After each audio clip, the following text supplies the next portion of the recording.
The bitter wind swept across North Michigan Avenue, carrying a dusting of dry snow that stung against exposed skin like glass. It was 11:42 p.m. on a Thursday night in downtown Chicago, and the temperature had dropped steadily to -4 degrees. Most of the city had long retreated behind heated glass windows and heavy oak doors, leaving the wide sidewalks quiet and dark. Maya Jenkins stood under the dark green canvas awning of Vance Ristorante, her back pressed flat against the cold granite wall. She drew her coat tighter around her chest, wrapping her fingers around the frayed wool edges to seal out the draft. The coat was 2 sizes too big, purchased for $4 at a thrift store on 79th Street 3 winters ago.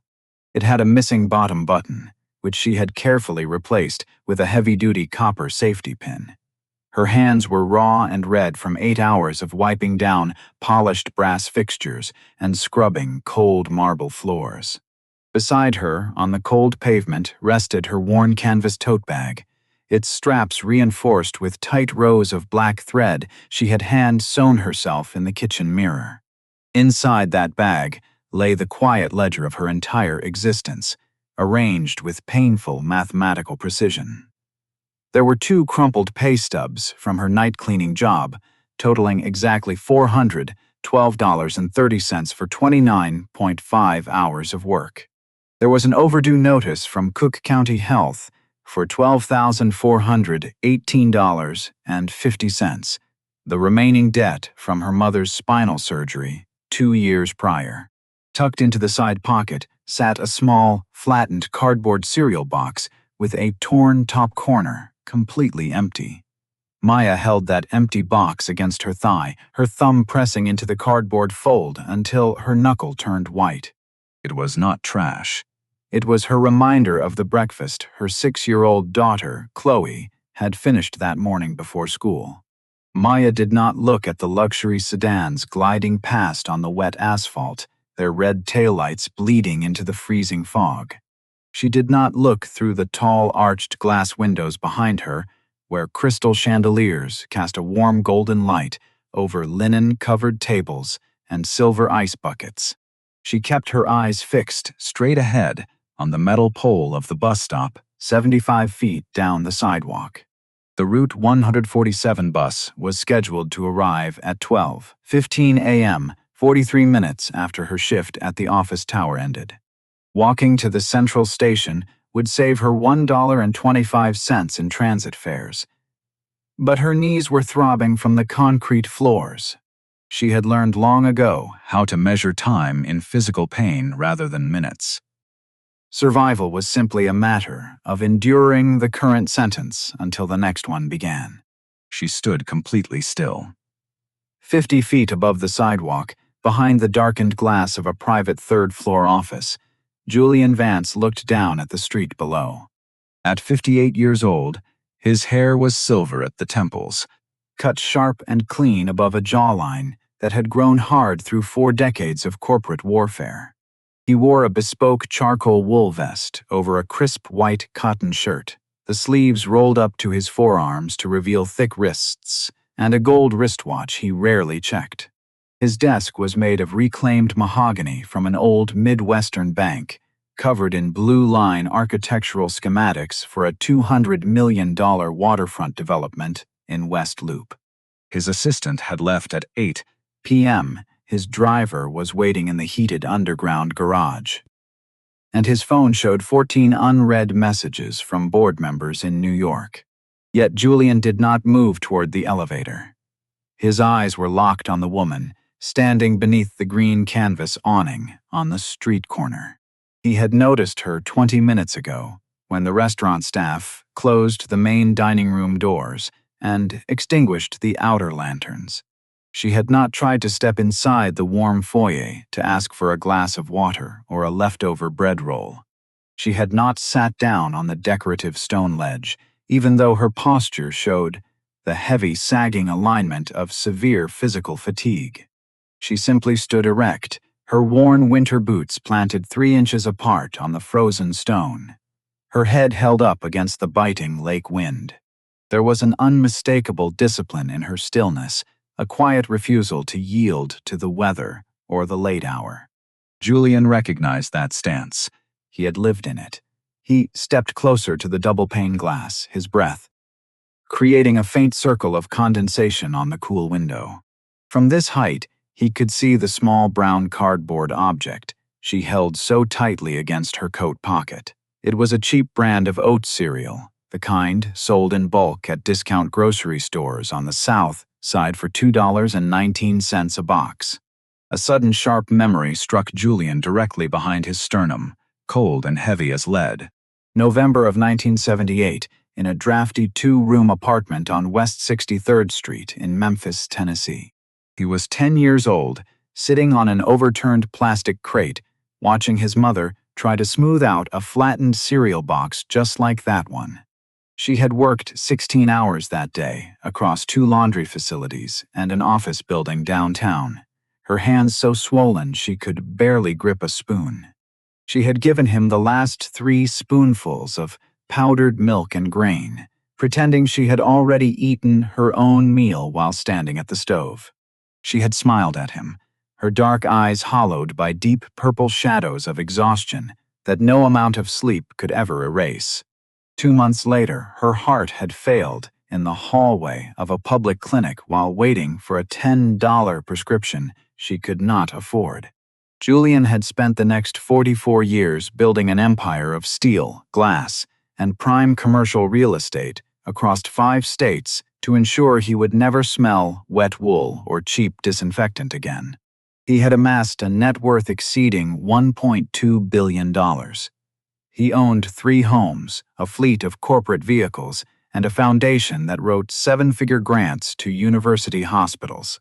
Yet looking down at the young woman on the sidewalk, Julian felt the immense weight of his wealth dissolve into absolute insignificance. The wind howled down Michigan Avenue, rattling the heavy metal frame of the street lantern above the bus stop. Maya shifted her weight from her right foot to her left, feeling the thinness of her boot soles against the concrete. She pulled her wrist out of her oversized coat sleeve to check her cheap digital watch, its liquid crystal display blinking 11:58 p.m. 17 minutes left until the bus arrived. She reached into her pocket and touched the small plastic Ziploc bag containing 3 quarters, 4 dimes, and 2 nickels, her exact transit fare. She ran her index finger over the smooth ridges of the metal coins to confirm they were all there. She hated being late. Her mind drifted back to the small apartment on South Drexel Boulevard, where Chloe was sleeping under 3 layers of blankets. The radiator in their bedroom had begun leaking rusty water 2 weeks ago, casting a damp chill over the 30-foot space. Maya had spent 3 hours the previous Sunday sealing the baseboards with clear caulking she had bought for $3.40 at a hardware store. She did not complain to the landlord because complaining usually invited unwanted questions about her income or her ability to pay the $750 rent on time. She handled things quietly. She fixed what was broken. She absorbed the cold so her daughter could sleep warm. That was the contract she had made with the universe, and she renewed it every single morning at 5:00 a.m. Inside the quiet third-floor office, Julian turned away from the window and picked up his heavy wool coat from the leather sofa. He did not call his security detail. He did not call his personal driver down in the basement. He simply slid his arms into the sleeves, buttoned the front collar, and walked out toward the private elevator bank. The brass indicator lights clicked softly as the cabin descended through the empty building, dropping from 3 to 1 in complete silence. He stepped out into the dark, marble-paved lobby, where the air smelled faintly of lemon polish and expensive espresso. He pushed open the heavy glass front door and stepped out into the freezing Chicago night. Julian walked slowly across the frozen sidewalk, his leather soles clicking softly against the ice. The biting wind off Lake Michigan whipped around the corner of Michigan Avenue, driving tiny needles of ice against his face. Maya did not turn her head as he approached. She kept her chin tucked deep into her oversized coat collar, her dark eyes fixed on the distant yellow headlights crawling through the snow haze. Julian stopped 6 feet away from her, leaving a respectful distance between them under the green canvas awning. He did not pull his collar up to hide his face. He simply stood beside her, his hands clasped firmly behind his back in his usual commanding posture. The heavy, silent air between them stretched for nearly a minute before Julian spoke. His voice was a low, resonant rumble that cut through the sharp whistling of the wind. "The Route 147 bus is usually late on nights like this," he said quietly. Maya shifted her gaze slightly, her dark eyes measuring him with a swift, cautious sweep. She saw the tailored wool coat, the silver hair cut with absolute precision, and the calm authority in his posture. She did not flinch or pull back. "It comes when it comes," she replied, her voice firm and clear despite the freezing air. 7 minutes left. Julian looked down at her hands, which were tightly wrapped around the flattened cardboard cereal box. The torn corner of the box fluttered slightly in the draft.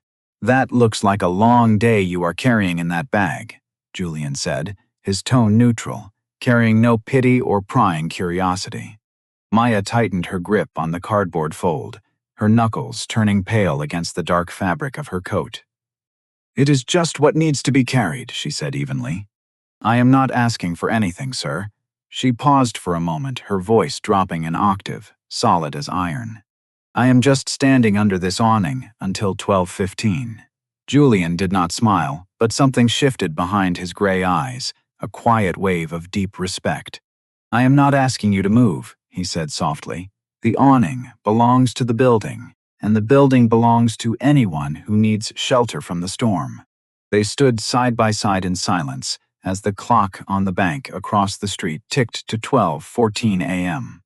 The heavy yellow headlights of the Route 147 bus finally broke through the wall of white snow, its air brakes squealing loudly as it pulled up to the curb. Maya did not linger or offer another word. She stepped out from under the canvas shelter, pulled her exact change of $1.25 from her pocket, and climbed the high metal steps into the warm interior. Julian watched through the fogged glass as she took a seat near the middle of the bus, holding her bag tightly on her lap. The bus pulled away, its red taillights fading into the darkness of Northern Avenue. Julian remained on the sidewalk for a long time, the freezing wind stinging his face. 10 minutes later, Julian was sitting in the back seat of his warm sedan as it glided through the quiet streets toward his high-rise apartment. He pulled out his personal phone and dialed a private number he rarely used after midnight. Marcus Vance, his chief of corporate security and a former federal investigator, answered on the second ring. "Julian," Marcus said, his voice instantly alert. "Is there an issue?" "I need a verification," Julian said, his tone clipped and precise. "A woman working the night cleaning shift at the Northern Tower on Michigan Avenue. She left the building around 11:40 p.m., holding a canvas bag and an empty oat cereal box." "Give me 2 hours," Marcus replied, without asking a single question. By 3:30 a.m., Julian sat in the library of his penthouse, surrounded by floor-to-ceiling bookshelves and dark mahogany walls. A single brass desk lamp illuminated a neat stack of printed pages that Marcus had delivered directly to his door. Julian picked up the top sheet and began reading line by line. Her name was Maya Jenkins, 28 years old, residing at 4128 South Drexel Boulevard, apartment 3B. She was employed by Apex Janitorial Services at $14.25 an hour, working 29.5 hours a week to avoid full-time benefit mandates. She also worked 4 hours every morning as a line prep cook at a diner on 53rd Street, earning an additional $210 a week in cash. Her background check was completely spotless, showing 0 criminal records, 0 late rent notices, and 0 public assistance claims. Attached to the file was a breakdown of her financial records obtained through court filings regarding her mother's estate. Following her mother's 14-month battle with spinal cancer at Cook County Health, Maya had personally assumed $12,408.50 in outstanding medical bills that she was not legally required to pay. She paid $45 every single month without fail to keep the account out of collections. The file also contained a small note from her night supervisor at the office tower. It read simply, "Maya works the entire floor alone. She scrubs the baseboards behind the desks that no one else touches. She never takes her 15-minute break." Julian set the paper down on his mahogany desk, his hands trembling slightly as he leaned back into his leather chair. The silence of the penthouse felt suffocating, heavy with the weight of 4 decades of suppressed memory.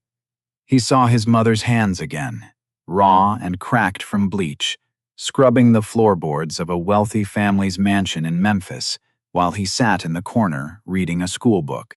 He remembered the night she had collapsed on their kitchen floor, her chest heaving as she tried to apologize to him for not being strong enough to finish her shift. She had died believing she had failed him, never knowing that her relentless discipline was the very foundation upon which he had built his entire life. Maya Jenkins was not merely a stranger standing at a bus stop in the cold. She was the living continuation of his mother's unspoken nobility, fighting the exact same quiet war against an unfeeling world. She was working 33, 5 hours across 2 grueling jobs, raising a child, paying off a debt that was not hers, and standing straight in the freezing wind without asking a soul for help. Julian looked out his floor-to-ceiling window at the dark expanse of Lake Michigan. He knew with absolute certainty that offering her money would be an insult to her dignity. She did not want a handout or a savior. She wanted what his mother had never been given, a fair chance to stand on her own feet. At 2:15 p.m. the following Tuesday, Maya Jenkins stood in the lobby of the Vance building on North Michigan Avenue. The floor was polished white Carrara marble, reflecting the towering glass atrium 80 feet above. She wore her best navy trousers, freshly ironed with a wet towel to smooth the creases, and a clean white button-down shirt beneath her oversized coat. Her supervisor at Apex Janitorial had informed her that morning that the building's owner had requested an interview with her regarding a specialized night shift protocol. Maya held her worn leather folder tightly against her ribs, her knuckles firm and steady. She did not look at the security guards or the executives in tailored suits walking past. She simply stood near the brass turnstiles, waiting for her name to be called. The private elevator rose smoothly to the 42nd floor, depositing her in a quiet reception area lined with dark walnut wood. Julian Vance stood near the floor-to-ceiling glass window, looking out over the hazy blue waters of Lake Michigan. He turned slowly as the heavy glass doors opened, his charcoal suit immaculate, his silver hair neatly styled. He did not smile, but his eyes were calm and respectful as he gestured toward a pair of leather armchairs near a large mahogany table. "Thank you for coming, Miss Jenkins," Julian said, his voice deep and steady. Maya remained standing near the door, her posture rigid, her chin lifted high. "My supervisor said there was an issue with the 3rd-floor office shift," she said directly. "I have never missed a corner." Julian walked over to his desk and picked up a crisp white envelope resting on the polished mahogany surface. He stepped toward her, holding the envelope out between his 2 hands with quiet gravity. "There is no issue with your shift, Maya," Julian said softly. "Inside this envelope is a certified bank draft for $15,000 made out to Cook County Health." Maya froze, her dark eyes locking onto the paper before moving up to meet his face. "It covers your late mother's medical debt in full, with an additional balance to secure a proper apartment for Chloe," Julian continued, his tone solemn. "You stood in the cold holding an empty cereal box, and no person working 29 hours a week should carry that weight alone." A sharp, cold stillness settled over the wide office. Maya did not reach for the envelope. She stepped back 3 inches, her boots planted firmly on the dark carpet, her jaw locking into an iron line. "Take it back, sir," she said, her voice dripping with quiet, lethal precision. Julian paused, his hands still holding the envelope in the air between them. "Maya, this is not a trick," he said gently. "It is a gift to help you stand on solid ground." Maya took another step back, her dark eyes flashing with an intense, blazing fire of unyielding pride. "I am not a beggar, Mr. Vance," she declared, her voice ringing clearly across the 42 floors of steel and glass. "And I am not your charity project." She drew herself up to her full height, her shoulders broad and unbending despite her thin frame. "My mother taught me that the only money that belongs to you is the money you earned with the sweat of your own brow," Maya said, her breath coming in steady, controlled bursts. "I work 29.5 hours for Apex, and I work 24 hours at the diner on 53rd Street. She pressed her hand against her ribs, her voice trembling slightly with pure, raw conviction. "I pay $45 every single month to Cook County Health because that is my duty, and I will pay every single cent until it is gone." She looked him dead in the eye. "If you brought me up here to pity me, you wasted your time."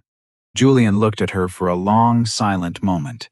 He slowly withdrew his hands and placed the envelope back onto the mahogany desk behind him. A profound, quiet transformation swept across his face as his stern expression softened into an expression of absolute admiration. He realized that this woman possessed a strength that money could never buy and power could never break. She was not asking for a shortcut or an easy way out of her pain. She was demanding respect for her labor and her dignity. Julian nodded slowly, his voice dropping into a deep, earnest tone that carried no trace of corporate authority. "Forgive me, Miss Jenkins," he said sincerely. "I misjudged the nature of your courage." He walked back to his desk, picked up a thick blue folder marked with the gold emblem of Vance Hospitality Group, and opened it before her. "Then let us speak about work," Julian said, his eyes sharp and focused. "Vance Hospitality operates 12 fine dining establishments and 4 boutique hotels across the Midwest." He pointed to a detailed organizational chart on the first page. "We are establishing a new internal quality and standards division. We need inspectors who understand what true cleanliness looks like. Beneath the surface, people who see the dirt behind the desks that everyone else ignores." He looked up at her face. "It pays $24.50 an hour, full benefits, 40 hours a week."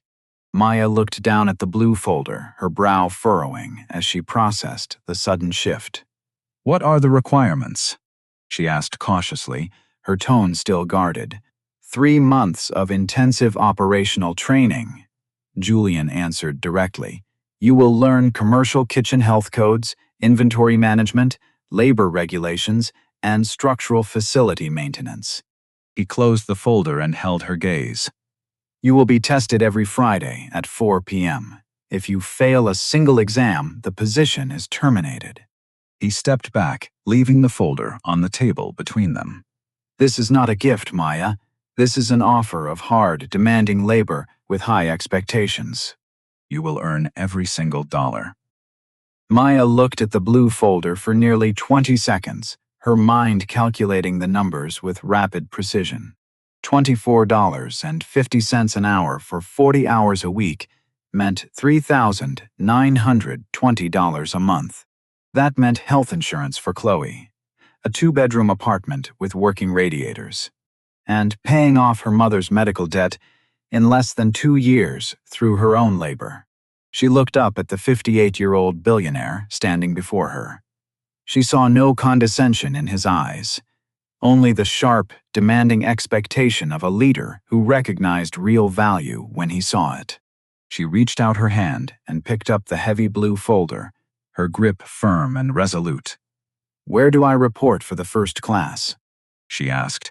Julian offered his hand, his grip warm and solid as he took hers. "Monday morning at 7 a.m., Suite 400, he said. "Do not be late, Miss Jenkins." Maya shook his hand once, sharp and professional, before turning on her heel and walking toward the elevator doors. As the brass indicators lit up and the elevator cabin began its descent, Julian walked back to his window. He watched through the clear glass as her small figure emerged from the front doors onto Michigan Avenue below. She did not wait under the awning this time. She walked straight toward the bus stop, with her head held high, holding the heavy blue folder against her chest, like a shield forged of iron. The alarms rang at 4:30 a.m. every morning in the small apartment on South Drexel Boulevard. Maya would quietly step off the thin mattress, careful not to wake 6-year-old Chloe, and head straight to the kitchen table. For 2 hours before preparing her daughter's breakfast, she sat under a single 40-watt bulb, memorizing commercial sanitation statutes, HVAC ventilation pressures, and food-grade storage mandates. Her notebook, purchased for 99 cents at a discount store, was filled with 100-page diagrams drawn by hand with precise black ink. She mapped out the grease trap schematics of commercial kitchens, the chemical dilution ratios for industrial floor cleaners, and the exact temperature thresholds for cold storage walk-ins. She did not study to pass. She studied to dominate every single concept until it became second nature. At Suite 400 of the Vance Hospitality Building, the atmosphere was thick with cold skepticism. The 7 other trainees in the Regional Inspector Program held degrees in hospitality management or business administration from state universities. They wore tailored blazers and carried sleek leather tabletops, glancing sideways at Maya's practical attire and her worn canvas bag. Harrison Croft, the 51-year-old regional operations director who oversaw the training curriculum, made no secret of his disdain. He had worked 22 years climbing the corporate ladder and viewed Maya as an unearned anomaly brought in by corporate executive order. During the second week, he placed a complex 30-page facility audit on her desk 5 minutes before the end of class, demanding a full hazard analysis by 8 a.m. the following morning. Maya did not ask for an extension, nor did she complain to Human Resources. She stayed up until 2:15 a.m., analyzing every line item, cross-referencing building permit filings, and identifying 3 hidden structural compliance errors that Croft himself had overlooked. When the Friday exam scores were posted on the wall of the main corridor, Maya's name sat at the very top with a score of 98.5%. Week after week, through structural engineering modules, labor code audits, and health department inspection simulations, her marks remained flawless. The whispered rumors in the break room slowly died away, replaced by a quiet, uneasy reverence for her terrifying work ethic. She spoke only when spoken to, submitted her assignments 20 minutes early, and never took a full lunch hour. The true trial arrived on the 3rd Thursday of November, 4 days before her official graduation from the inspector program. Vance Ristorante, the group's flagship location on Michigan Avenue, was hosting the annual Midwest Real Estate Investors Gala at 7:00 p.m.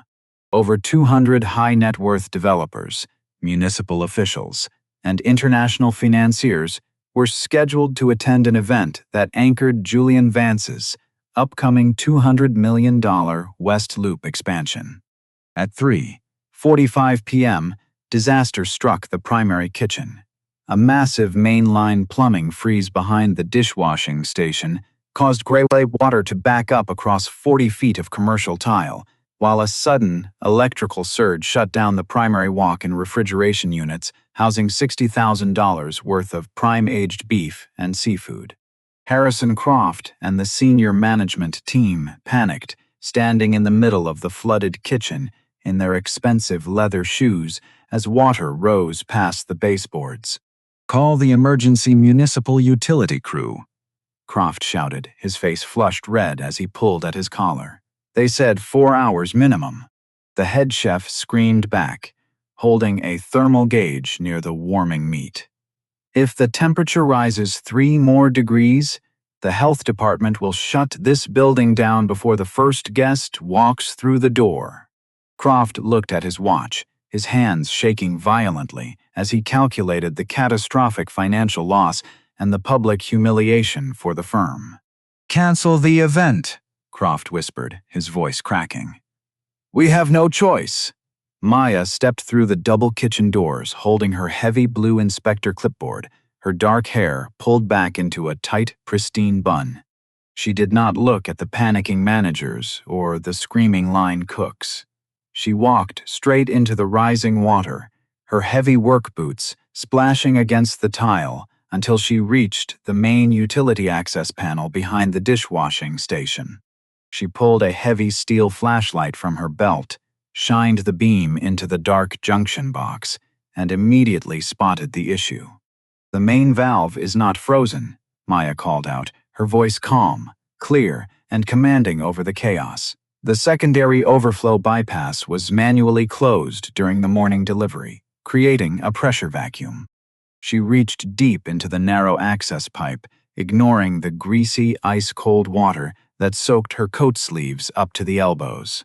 With a single, powerful twist of her forearm, she forced the brass pressure bypass valve 90 degrees counterclockwise.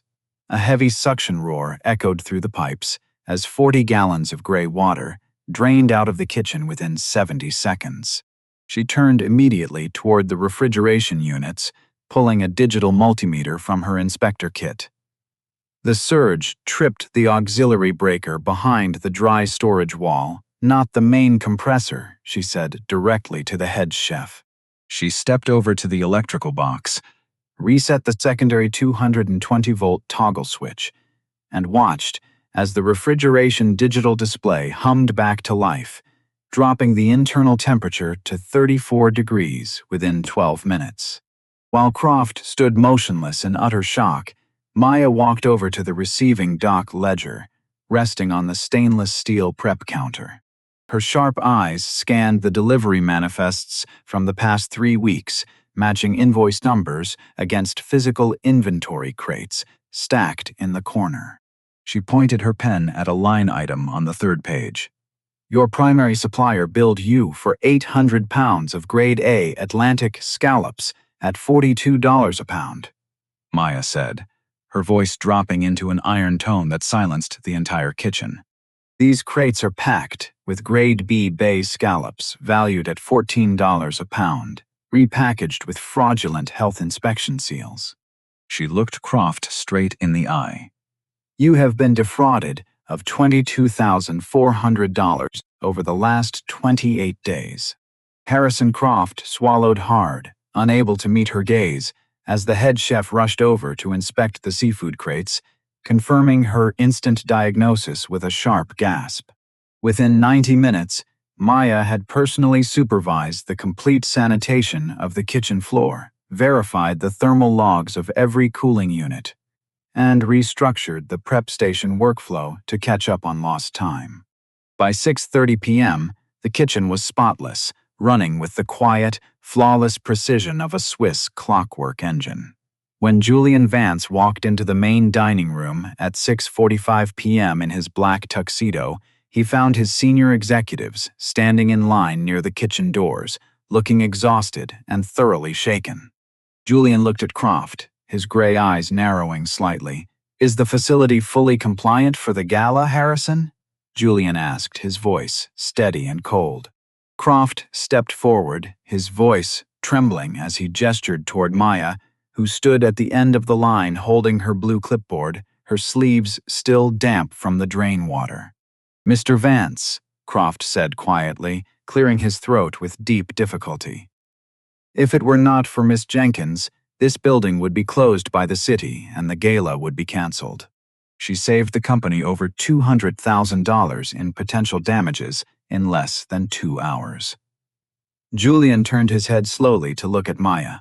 She met his gaze directly, offering no smile, no boast, and no demand for praise.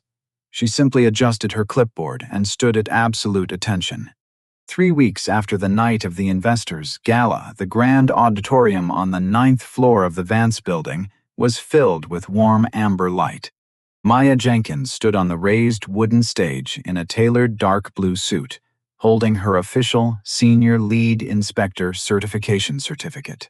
She had finished her 3-month training program with a final cumulative score of 99.2%, the highest mark recorded in the history of Vance Hospitality Group. She did not look at the cameras flashing in the front row or the row of corporate directors applauding in their seats. She looked down at the second row, where 6-year-old Chloe sat wearing a bright red velvet dress, her hands clapping loudly, her eyes wide with pride. Beside Chloe sat Mrs. Gable, the older woman from down the hall who now provided reliable after-school childcare funded entirely by Maya's new salary.